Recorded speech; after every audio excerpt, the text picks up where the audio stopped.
Second to last is Wes. Team name, very original. Nobody's making fun of Hernandez this year at all. So that's a great team name there. You gave up Calvin Johnson for a plethora of picks, which really helped you draft this year. I was a little surprised by your draft because I would have expected with you having 6 picks in the first 4 rounds to have a little bit stronger starting core. But you went with a little bit more depth, and I get that. And Tony Romo, he falls, and I understand, he's a value pick of where you got him. Could you have gotten a better quarterback? You could have got like Matt Ryan, but that's the only guy I would have really put over Tony Romo as far as yardage and points and things of that nature. But I like the C.J. Spiller and Alfred Morris pick. Everybody's so high on C.J. Spiller, but he's never been healthy for an entire year. So as long as he does that, then he definitely can be a super valuable pick. But we'll all see how that works out. Alfred Morris, 1,600 yards last year. I think he'll, be another consistent top 10 back. So by having those two as your running backs, it's going to be really good for you. Randall Cobb is the guy on the Green Bay Packers that I think will do the best. I don't think James Jones is, and I think Jordy Nelson is just going to be injury-plagued again. So I think Randall Cobb will definitely have a nice year again, probably top 10, maybe top 15. All depends on how they use him. Wes Welker was one pick. I was a little surprised on how early you took him. Yeah, he's a PPR gold, but that was in Tom Brady's system. Peyton Manning, we'll see how much he actually uses him on the short underneath, all that.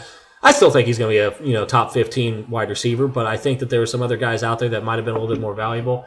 That being said, Marquise Colston is, again, he's a number 1 tight end or wide receiver for a lot of teams.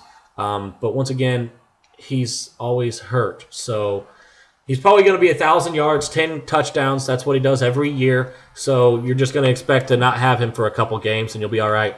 The one part that really surprised me on your team is waiting so long on tight end. When you had all those picks, why not take like a Jason Witten or somebody that is going to be PPR gold, somebody that's going to be consistent, and that way just really round out your starting lineup. Owen Daniels had a great year last year, but he was still the 10th tight end.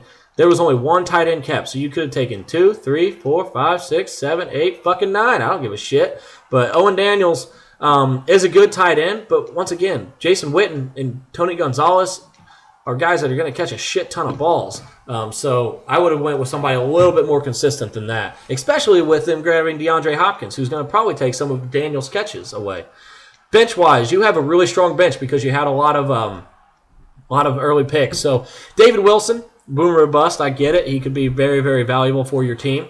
Hakeem Nicks, injury-prone, but when he plays, he's really good, and I think he'll have a good year this year. Le'Veon Bell was a great pick until he's said that he's out for probably multiple weeks, so he'll probably be on the PUP, so you won't get him the first 6 weeks. And then Kenny Britt was playing well at the end of the year, finally healthy. We'll see. He still has Jake Locker throwing the ball, so I'm not too high on him. But we'll see what happens. And Malcolm Floyd is injured right now, but you're going with the same thing. He'll be back at some point, and hopefully he'll be the number 1 target for that team. And then Niles Davis is a nice one, but you didn't draft him, so I won't really talk about that, especially with Jamal Charles being injured. But overall, man, like I said, it's a really solid team. I get the Tony Romo pick. I was a little hesitant at first because I was really wondering why you waited.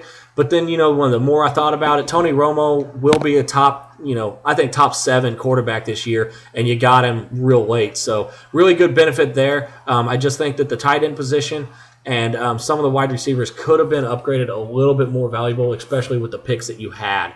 But overall, man, it's an A. Really good team. It's going to be in the playoffs as long as there's no injuries. But I think that it's just another solid draft by you, man.